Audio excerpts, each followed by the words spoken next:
ओम शांति। 2 फरवरी 2024 के ईश्वरीय महावाक्य पहले सुनते हैं आज की मुरली से होमवर्क। बाबा ने कहा, बाप तुम्हें जो पढ़ाते हैं उसे ज्यों का त्यों धारण करो, सदा श्रीमत पर चलते रहो। हर एक आत्मा जो पार्ट बजा रही है वह ड्रामा में एक्यूरेट नूंदा हुआ है। यह अनादि और अविनाशी ड्रामा है। जैसे बिंदी बाप वैसे बिंदी आत्मा। इतनी छोटी आत्मा प्योर इम्प्योर बनती है। यह बहुत विचार करने की बातें हैं। तुमको कोई भी बात में अफसोस करने की जरूरत नहीं। सदैव हर्षित रहना है। सतो प्रधान बनने के लिए बाप को याद जरूर करना है। विचार सागर मंथन कर स्वयं को ज्ञान रत्नों से भरपूर करना है। ड्रामा के राज को अच्छी रीति समझकर दूसरों को समझाना है। अपनी अवस्था बहुत काल से एक रस बनानी है ताकि पिछाड़ी में एक बाप के सिवाय दूसरा कोई भी याद ना आए। और अब सुनते हैं ईश्वरीय महावाक्य विस्तार से। मुरली का सार। मीठे बच्चे, ऊंच पद पाने के लिए बाप तुम्हें जो पढ़ाते हैं उसे ज्यों का त्यों धारण करो, सदा श्रीमत पर चलते रहो। प्रश्न, कभी भी अफसोस ना हो उसके लिए किस बात पर अच्छी तरह विचार करो।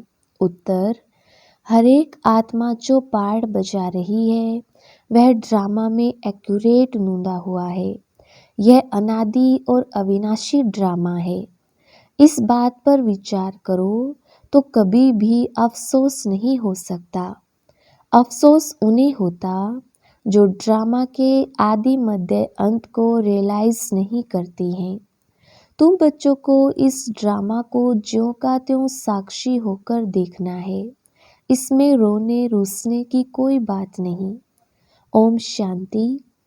रूहानी बाप बैठ रूहानी बच्चों को समझाते हैं कि आत्मा कितनी छोटी है, बहुत छोटी है। और छोटी सी आत्मा से शरीर कितना बड़ा देखने में आता है। छोटी आत्मा अलग हो जाती है तो फिर कुछ भी नहीं देख सकती। आत्मा के ऊपर विचार किया जाता है। इतनी छोटी बिंदी क्या क्या काम करती है। मैग्नीफाई ग्लास होते हैं, उनसे छोटे छोटे हीरों को देखा जाता है। कोई दाग आदि तो नहीं है। तो आत्मा भी कितनी छोटी है। कैसे मैग्नीफाई ग्लास है जिससे देखते हो, रहती कहाँ है, क्या कनेक्शन है। इन आंखों से कितना बड़ा धरती आसमान देखने में आता है। बिंदी निकल जाने से कुछ नहीं रहता। जैसे बिंदी बाप वैसे बिंदी आत्मा। इतनी छोटी आत्मा प्योर इम्प्योर बनती है। ये बहुत विचार करने की बातें हैं। दूसरा कोई नहीं जानते आत्मा क्या है, परमात्मा क्या है। इतनी छोटी आत्मा शरीर में रह क्या क्या बनाती है, क्या क्या देखती है। उस आत्मा में सारा पार्ट भरा हुआ है 84 का। कैसे वह काम करती है वंडर है। इतनी छोटी सी बिंदी में 84 जन्मों का पार्ट नूदा हुआ है। एक शरीर छोड़ दूसरा लेती है। शरीर से आत्मा निकल गई तो शरीर मर गया। कितना बड़ा शरीर है और कितनी छोटी आत्मा है। ये भी बाबा ने बहुत बार समझाया है कि मनुष्यों को कैसे पता पड़े कि यह सृष्टि का चक्र हर 5000 वर्ष बाद फिरता है। फलाना मरा यह कोई नई बात नहीं। उनकी आत्मा ने यह शरीर छोड़ दूसरा लिया। 5000 वर्ष पहले भी इस नाम रूप को इसी समय छोड़ा था। आत्मा जानती है हम एक शरीर छोड़ दूसरे में प्रवेश करती हूँ। अभी तुम शिव जयंती मनाती हो, दिखाते हो 5000 वर्ष पहले भी शिव जयंती मनाई थी। हर 5000 वर्ष बाद शिव जयंती जो हीरे तुल्य है मनाते ही आते हैं। यह सही बातें हैं। विचार सागर मंथन करना होता है जो औरों को समझा सके। यह त्योहार होते हैं। तुम कहेंगे नई बात नहीं, हिस्ट्री रिपीट होती है। जो फिर 5000 वर्ष बाद जो भी पाठधारी हैं वह अपना शरीर लेते हैं, एक नाम रूप देश काल छोड़ दूसरा लेते हैं। इस पर विचार सागर मंथन कर ऐसा लिखें जो मनुष्य वंडर खाए। बच्चों से हम पूछते हैं ना, आगे कब मिले हो? इतनी छोटी आत्मा से ही पूछना होता है ना, तुम इस नाम रूप में आगे कब मिले थे? आत्मा ने सुना तो बहुत कहते हैं, हाँ बाबा, आपसे कल पहले मिले थे। सारा ड्रामा का पार्ट बुद्धि में है। वह होते हैं हद के ड्रामा के एक्टर्स। यह है बेहद का ड्रामा। यह ड्रामा बड़ा एक्यूरेट है, इसमें जरा भी फर्क नहीं पड़ सकता। वह बाइस्कोप होते हैं हद के, मशीन पर चलते हैं। 2-4 रोल भी हो सकते हैं जो फिरते हैं। यह तो अनादि अविनाशी एक ही बेहद का ड्रामा है। इसमें कितनी छोटी आत्मा एक पार्ट बजाए फिर दूसरा बजाती है। 84 जन्मों का कितना बड़ा फिल्म रोल होगा। यह कुदरत है, कोई की बुद्धि में बैठेगा है तो रिकॉर्ड मिसल बड़ा वंडरफुल है। 84 लाख तो हो ना सके, 84 का ही चक्र है, इनकी पहचान कैसे दी जाए? अखबार वालों को भी समझाओ तो डालेंगे, मैगजीन में भी घड़ी घड़ी डाल सकते हैं। हम इस संगम के समय की ही बातें करते हैं। सतयुग में तो ये बातें होंगी नहीं, ना कलयुग में होंगी। जानवर आदि जो कुछ भी है सबके लिए कहेंगे, फिर 5000 वर्ष के बाद देखेंगे, फर्क नहीं पड़ सकता। ड्रामा में सारी नोंद है। सतयुग में जानवर भी बहुत खूबसूरत होंगे। यह सारी वर्ल्ड की हिस्ट्री ज्योग्राफी रिपीट होगी। जैसे ड्रामा की शूटिंग होती है, मक्खी उड़ी वह भी निकल गई तो फिर रिपीट होगी। अब हम इन छोटी छोटी बातों का ख्याल तो नहीं करेंगे। पहले तो बाप खुद कहते हैं, हम कल्प कल्प संगम युगे इस भाग्यशाली रथ पर आता हूँ। आत्मा ने कहा, कैसे इसमें आती हैं? इतनी छोटी बिंदी है, उनको फिर ज्ञान का सागर कहते हैं। यह बातें तुम बच्चों में भी जो समझू हैं वह समझ सकते हैं। हर 5000 वर्ष के बाद मैं आता हूँ। कितनी यह वैल्यूबल पढ़ाई है। बाप के पास ही एक्यूरेट नॉलेज है जो बच्चों को देते हैं। तुम्हारे से कोई पूछे तुम झट कहेंगे, सत्यु की आयु 1250 वर्ष की है। एक एक जन्म की आयु 150 वर्ष होती है। कितना पार्ट बचता है, बुद्धि में सारा चक्र फिरता है। हम 84 जन्म लेते हैं, सारी सृष्टि ऐसे चक्र में फिरती रहती है। यह अनादि अविनाशी बना बनाया ड्रामा है, इसमें नई एडिशन हो नहीं सकती। गायन भी है, चिंता ताकि कीजिए जो अनहोनी होई। जो कुछ होता है ड्रामा में नूंद है, साक्षी होकर देखना पड़ता है। उस नाटक में कोई ऐसा पार्ट होता है तो कमजोर दिल वाले होते हैं वो रोने लग पड़ते हैं। है तो नाटक ना, यह रियल है। इसमें हर आत्मा अपना पार्ट बजाती है। ड्रामा कभी बंद नहीं होता है। इसमें रोने रूसने की कोई बात नहीं, कोई भी नई बात थोड़ी ही है। अफसोस उनको होता है जो ड्रामा के आदि मध्य अंत को रियलाइज नहीं करते। यह भी तुम जानते हो, इस समय जो हम इस ज्ञान से पद पाते हैं, चक्र लगाकर फिर वही बनेंगे। यह बड़ी आश्चर्यवत विचार सागर मंथन करने की बातें हैं। कोई भी मनुष्य इन बातों को नहीं जानते। ऋषि मुनि भी कहते थे, हम रचता और रचना को नहीं जानते हैं। उनको क्या पता कि रचता इतनी छोटी बिंदी है, वही नई सृष्टि का रचता है। तुम बच्चों को पढ़ाते हैं, ज्ञान का सागर है। यह बातें तुम बच्चे ही समझाते हो, तुम थोड़ी कहेंगे हम नहीं जानते हैं। तुमको बस इस समय सब समझाते हैं। तुमको कोई भी बात में अफसोस करने की जरूरत नहीं। सदैव हर्षित रहना है। उस ड्रामा की फिल्म चलते चलते घिस जाएगी, पुरानी हो जाएगी, फिर बदले करेंगे। पुराने को खलास कर देते हैं। यह तो बेहद का अविनाशी ड्रामा है। ऐसी ऐसी बातों पर विचार कर पक्का कर लेना चाहिए। यह ड्रामा है। हम बाप की श्रीमत पर चल पतित से पावन बन रहे हैं और कोई बात हो नहीं सकती जिससे हम पतित से पावन बन जाएं अथवा तमो प्रधान से सतो प्रधान बने। पाठ बजाते बजाते हम सतो प्रधान से तमो प्रधान बने हैं, फिर सतो प्रधान बनना है। ना आत्मा विनाश को पा सकती, ना पाठ विनाश को पा सकता। ऐसी ऐसी बातों पर कोई का विचार नहीं चलता। मनुष्य तो सुनकर वंड खाएंगे। वह तो सिर्फ भक्ति मार्ग के शास्त्र ही पढ़ते हैं। रामायण भागवत गीता आदि वही है। इसमें तो विचार सागर मंथन करना होता है। बेहद का बाप जो समझाते हैं उसको ज्यों का त्यों हम धारण कर लें तो अच्छा ही पद पा लें। सब एक जैसी धारणा नहीं कर सकते हैं। कोई तो बहुत महीनता से समझाते हैं। आजकल जेल में भी भाषण करने जाते हैं। वैश्याओं के पास भी जाते हैं, गूंगे बहरों के पास भी जाते होंगे, क्योंकि उनका भी हक है। इशारे से समझ सकते हैं। आत्मा समझने वाली तो अंदर है ना। चित्र सामने रख दो, पढ़ तो सकेंगे ना। बुद्धि तो आत्मा में है ना। भल अंधे लूले लंगड़े हैं परंतु कोई ना कोई प्रकार से समझ सकते हैं। अंधों के कान तो हैं। तुम्हारा सीढ़ी का चित्र तो बहुत अच्छा है। यह नॉलेज कोई भी समझाकर स्वर्ग में जाने के लायक बना सकते हो।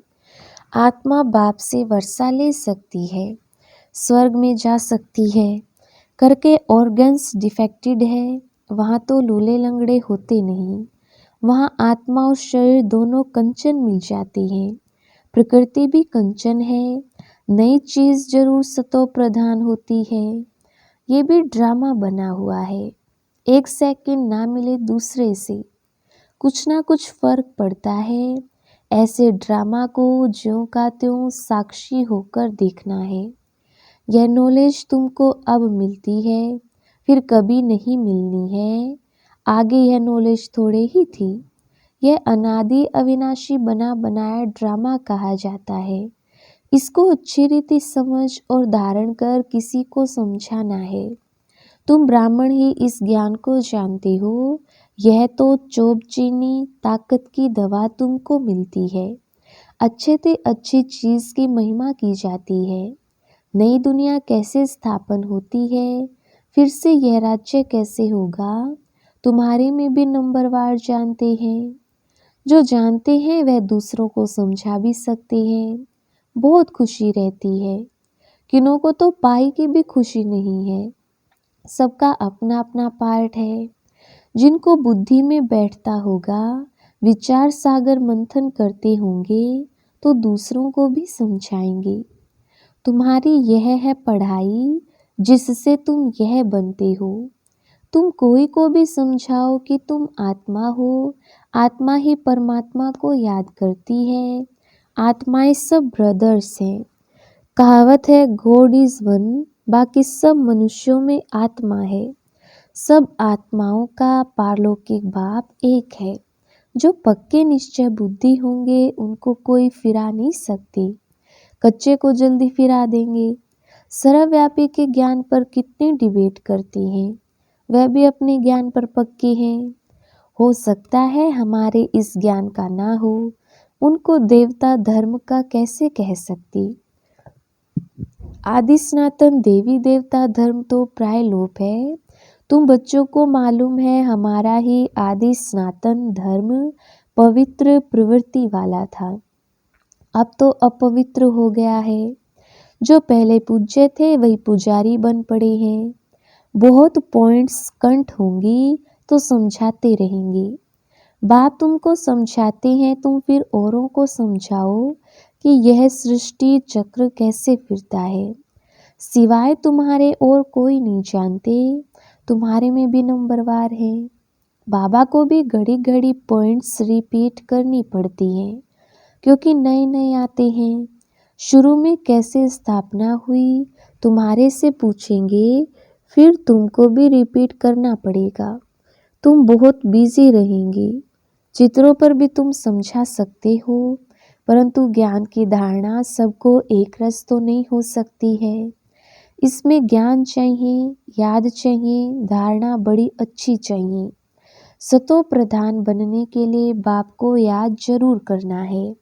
कई बच्चे तो अपने धंधे में फंसे रहते हैं, कुछ भी पुरुषार्थ ही नहीं करते। ये भी ड्रामा में नूंद है।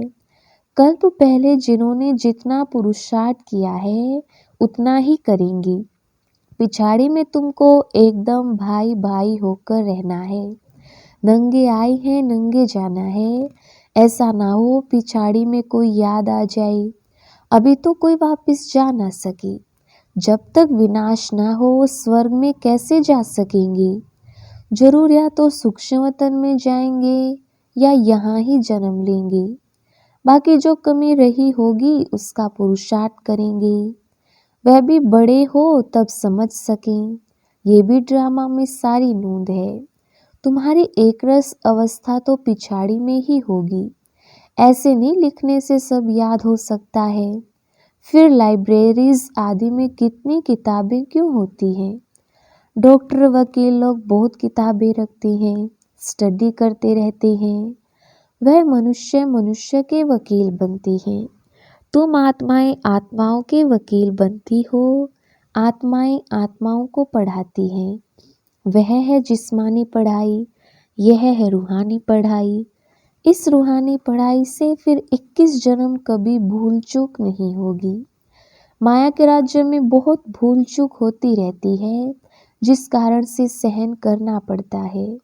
जो पूरा नहीं पढ़ेंगे, कर्मातीत अवस्था को नहीं पाएंगे तो सहन करना ही पड़ेगा। फिर पद भी कम हो जाएगा। विचार सागर मंथन कर औरों को सुनाते रहेंगे, तब चिंतन चलेगा। बच्चे जानते हैं कल पहले भी ऐसे बाप आया था। शिव जयंती जिनकी मनाई जाती है। लड़ाई आदि की तो कोई बात नहीं, वह सब है शास्त्रों की बातें। यह पढ़ाई है। आमदनी में खुशी होती है। जिनको लाख होते हैं उनको जास्ती खुशी होती है। कोई लखपति भी होते हैं, कोई कखपति भी होते हैं, अर्थात थोड़े पैसे वाले भी होते हैं। तो जिसके पास जितने ज्ञान रतन होंगे उतनी खुशी भी होगी। अच्छा, मीठे मीठे सिकिल दे बच्चों प्रति माता पिता बाप दादा का याद प्यार और गुड मॉर्निंग। रूहानी बाप की रूहानी बच्चों को नमस्ते। हम रूहानी बच्चों की रूहानी बाप दादा को याद प्यार गुड मॉर्निंग और नमस्ते जी। धारणा के लिए मुख्य सार। पहला पॉइंट, विचार सागर मंथन कर स्वयं को ज्ञान रत्नों से भरपूर करना है। ड्रामा के राज को अच्छी रीति समझकर दूसरों को समझाना है। किसी भी बात में अफसोस ना कर सदा हर्षित रहना है। दूसरा पॉइंट, अपनी अवस्था बहुत काल से एक रस बनानी है, ताकि पिछाड़ी में एक बाप के सिवाय दूसरा कोई भी याद ना आए। अभ्यास करना है, हम भाई भाई हैं, अभी वापस जाते हैं। वरदान, अलबेलेपन की लहर को विदाई दे, सदा उमंग उत्साह में रहने वाली समझदार आत्मा भव। विस्तार, कई बच्चे दूसरों को देखकर स्वयं अलबेले हो जाते हैं। सोचते हैं ये तो होता ही है, चलता ही है। क्या एक ने ठोकर खाई तो उसे देखकर अलबेलेपन में आकर खुद भी ठोकर खाना, यह समझदारी है। बाप दादा को रहम आता है कि ऐसे अलबेले रहने वालों के लिए पश्चाताप की घड़ियां कितनी कठिन होंगी। इसलिए समझदार बन अलबेलेपन की लहर को, दूसरों को देखने की लहर को मन से विदाई दो। औरों को नहीं देखो, बाप को देखो। स्लोगन, वारिस क्वालिटी तैयार करो, तब प्रत्यक्षता का नगाड़ा बजेगा। अच्छा, ओम शांति।